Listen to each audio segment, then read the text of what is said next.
Hello friends, আমি টিঙ্কু পাল। আমি আপনাদের কাছে একটি সুন্দর ট্র্যাভেলিং ভিডিও পরিবেশন করতে চলেছি।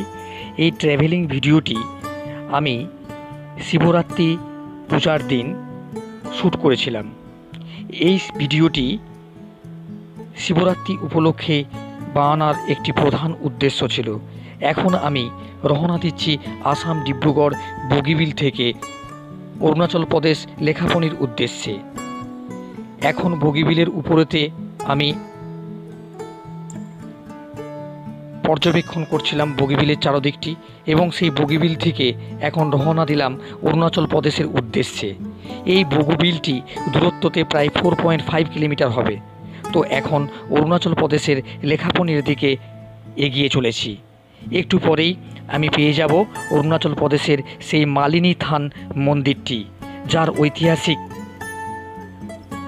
ঐতিহ্য অনেকটাই অপরিহার্যনীয়। এবং সেই মালিনী থান মন্দিরের সামনে উপস্থিত হয়ে গেলাম।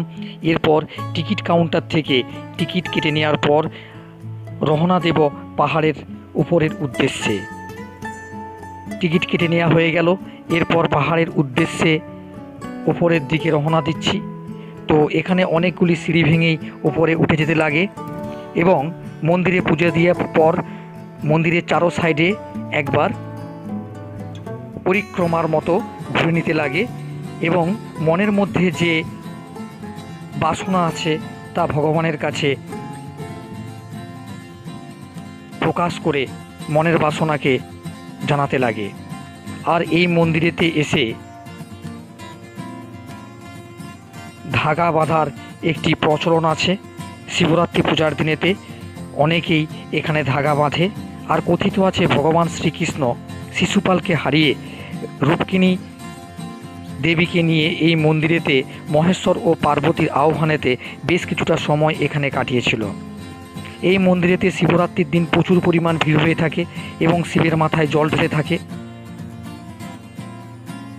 এই মন্দিরের বেশ কিছু প্রাচীন শিলা দিয়ে তৈরি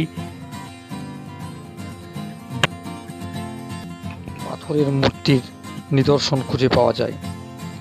এই পাথরের মূর্তিগুলি খুবই প্রাচীন, প্রায় কয়েকশো বছর আগের প্রাচীন।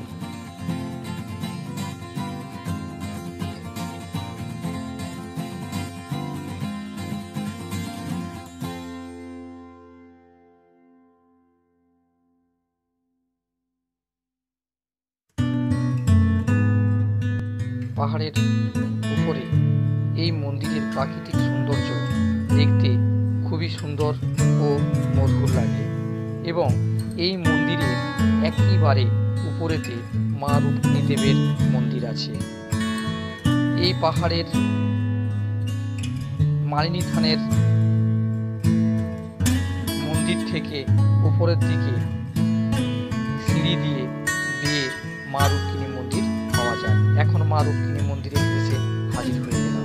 তো এই ছিল আজকের